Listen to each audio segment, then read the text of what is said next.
comme c'est pas baal leen ma maa ngi leen di jéggalu ci wax bi mais il fallait ma wax ko parce que c'est l'insulteur public de Macky Sall kan la Mame Mbaye Niang bàyyi ci république bi kan la Mame Mbaye Niang jéggal une fois ci république bi saa yu toogee ci plateau télé mu ngi saaga opposition bi saa yu toogee mu ngi saaga premier ki nga xam ne moom la gën a ay moom lañ koy yónni looloo tax sax muy def ko ministre parce que première fois bi mu génn saaga Idrissa Seck ci lañ ko def ministre n'est-ce pas donc tey jii Macky Sall jël ay milliards 29 milliards je vais vous lire le rapport su ma leen liree rapport bi nga xam ni tey Dakaractu publié na ko boo leen ko liree di ngeen gën a comprendre que bu fekkoon ne Macky yéen war ngeen débarrasser wu de Macky Sall Sénégal moo am urgence boo xam ne c'est presque d'ordre sanitaire c'est-à-dire que se débarrasser de Macky Sall tey c'est même plus ay question ni ay waaw kii élection démocratie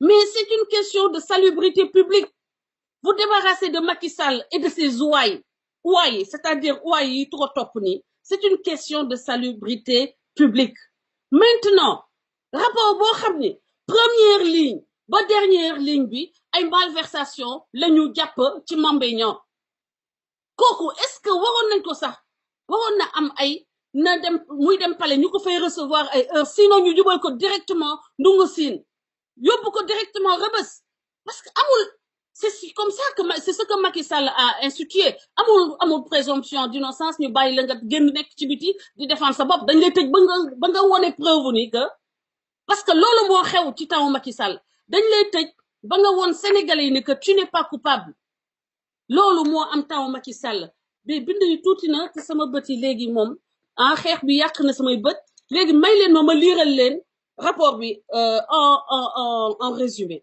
ngeen xool donc je vous lis juste la table de matière faites en sorte que ngeen jot rapport u inspection générale des finances concernant Mame Mbaye Niang léegi dafa ne première ligne écart noté dans la phase antérieure à la signature du contrat avec Green 2000 première ligne défaut de mise en place d'une équipe de projet pour conduire les négociations donc yaa ngi dem jël suñuy ay milliards nga koy waxaale yow dong candoom ak sa mbaxane bu sa mbaxane koppati yaay dem taxaw yow déjà xamoo Sénégal nan ngay jaayee tourisme sénégalais yow yaay dem négocier ay milliards yuy jox Sénégal yow candoom amul équipe boo xam ni des experts avec tout ce que le Sénégal compte de talent et de tête grise de matière grise mënoo yóbbu une équipe parce que yëpp da nga ko bëgg a akimo léegi nos définitions par le PRODAC d'exigences minimales au travers d'un cahier de charges cause d'une simple consolidation de l'offre commerciale de Green 2000. Mais tu es censé représenter nos intérêts. Mais alors, le minimum, c'est-à-dire que tu prends même l'ouvrier qui n'a même pas le certificat. Il sait que s'il va négocier un contrat, quelqu'un doit exécuter disons, un projet pour lui. Amna lu mu koy exiger quand même.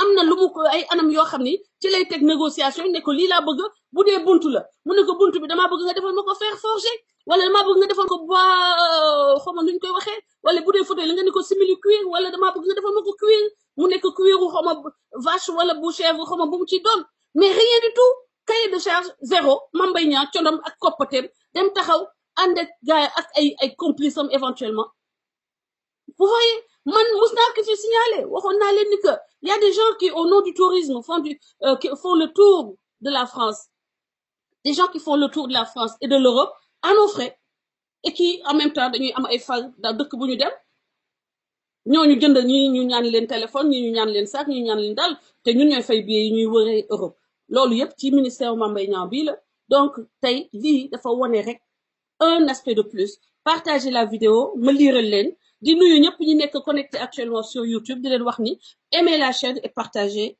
ma continuer loolu 3 lignes laa leen liiral j'ai lu 3 lignes et tout le rapport épingle Mame Mbaye Niang du début à la fin sur l'objet du contrat 29 milliards 600 millions 536 tout taxes comprises pour la mise en place de 4 cœurs PRODAC de 130 hectares et non d'acte complet.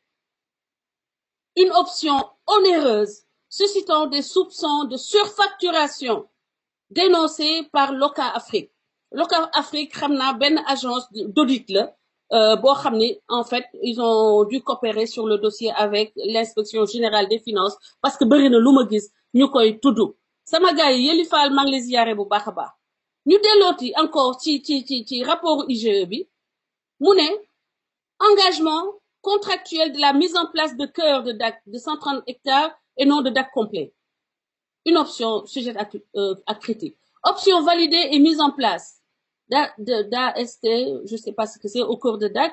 Proposition de réorientation technique du projet Green par la direction technique de la PRODAC. Soupçon de surfacturation de Green dénoncé par l'Afrique, sous-point.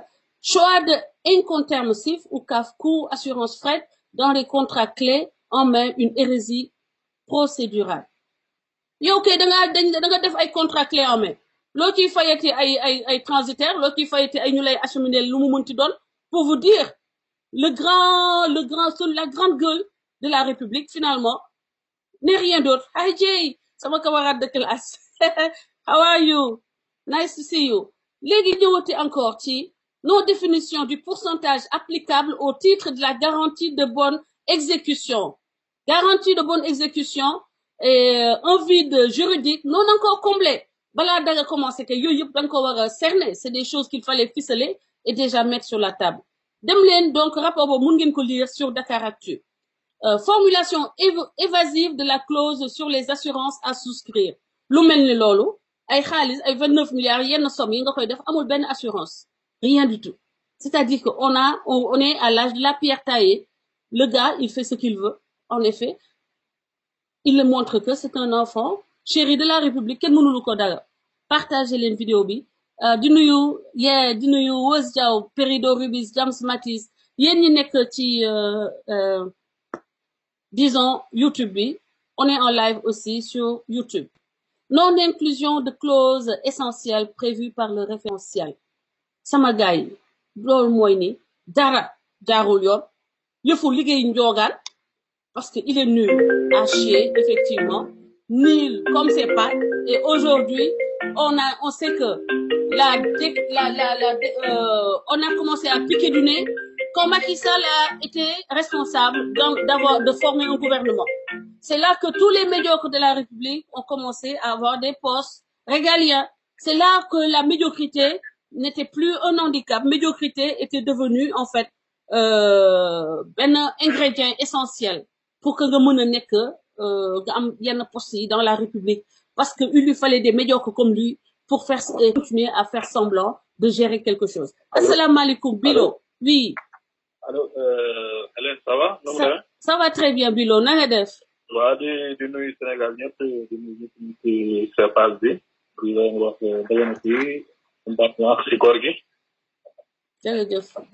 Baal ñu ak ñu tam. Hélène, li nga souligné ni li ngay wax ni ci débat bi ni corruption bi am Sénégal. Dafa